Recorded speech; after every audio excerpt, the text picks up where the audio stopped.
There was a princess who never stopped crying. Her name was Elia. She was 17, she was beautiful, and she was miserable. Every morning, tears rolled down her face like rain. Every evening, she wiped her cheeks and pretended to smile. Nobody asked why. But here is the strange part. The strangest part of all. Every tear that fell from Princess Elia's eyes turned into honey.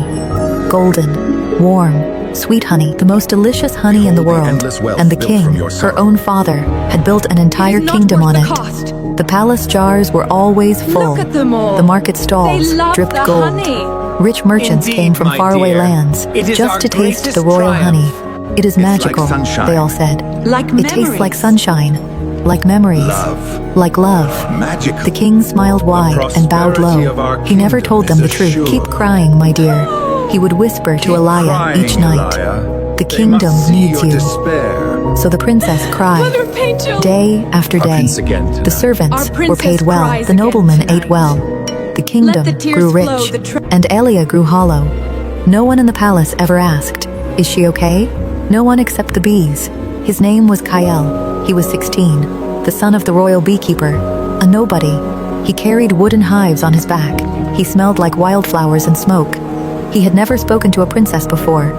One autumn morning, he climbed the palace garden wall to check on a lost hive. That is when he heard it. Wait! Crying. I hear someone crying. Quiet crying. Who's there? Behind the rose bushes. He looked. There she was. Are you all right? Princess The Elia, tears. sitting in the dirt. They turned to tears honey. streaming. A jar beside her, collecting every drop. Princess? Kael Tall? stared. About He had tears? seen his bees make honey his whole life. He had I never wish I seen a didn't girl have make this honey. gift. He should have You shouldn't run. be here, A poor but- boy had no business near a princess. But Kael did not the run. bees. Looks like it Instead, hurts. he sat down on the grass beside her. That looks like it hurts, he said shouldn't be simply. Elia froze. You shouldn't be Nobody here. had ever said that before. You are not supposed to be here, Elia said. Neither are you, Neither are you. said Kael. Not like this. A long silence fell between them. The bees hummed somewhere above.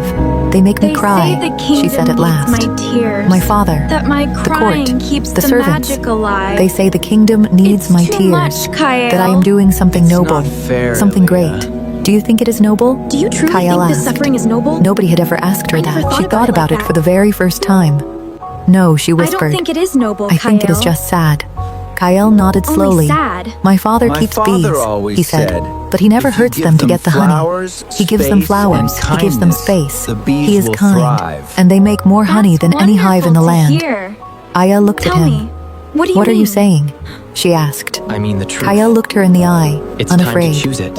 I am saying, Maybe a he said happy quietly, princess would make that maybe a even happy sweeter princess honey. would make even sweeter honey. Only if she chose If she made to. any at all. Oh. If she chose to. Elia did not cry that night. For the first time in years, she did not cry.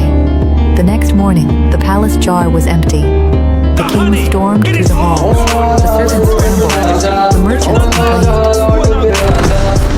Where is the honey? The king demanded, bursting into his daughter's room. Elia stood by the window. Her eyes were dry. Her chin was up. I am not going to cry anymore, she said. You must, said the king. The kingdom can find another way, she said. The king turned red. Then purple. Then, for the first time in his life, he looked ashamed. Because the court had gathered at the door. The servants, the guards, the noblemen. They had all heard everything. And for the first time, they truly heard what they had been doing. The king did not punish his daughter. He could not. Because deep down, he had known all along that it was wrong. He sat down. He covered his face. He wept himself. But the king's tears, it turned out, were just salt water. Nothing more. The kingdom panicked for 3 days. What would they sell? How would they survive? On the fourth day, Kael's father walked to the palace with a simple offer. Let us plant wildflower fields, he said. Let us build proper hives. Good hives. Happy hives. I will teach your people. We will have more honey than ever before. No one needs to suffer for it. The king agreed. Princess Elia laughed for the first time in years. The sound was like a bell. The bees, quite mysteriously, seemed to fly a little closer to her after that. And some people in the kingdom swore that when Aya laughed, really laughed, a single drop of honey appeared on her lips, sweeter than anything they had ever tasted. Because it was freely given, not taken. Kaya still came to the garden.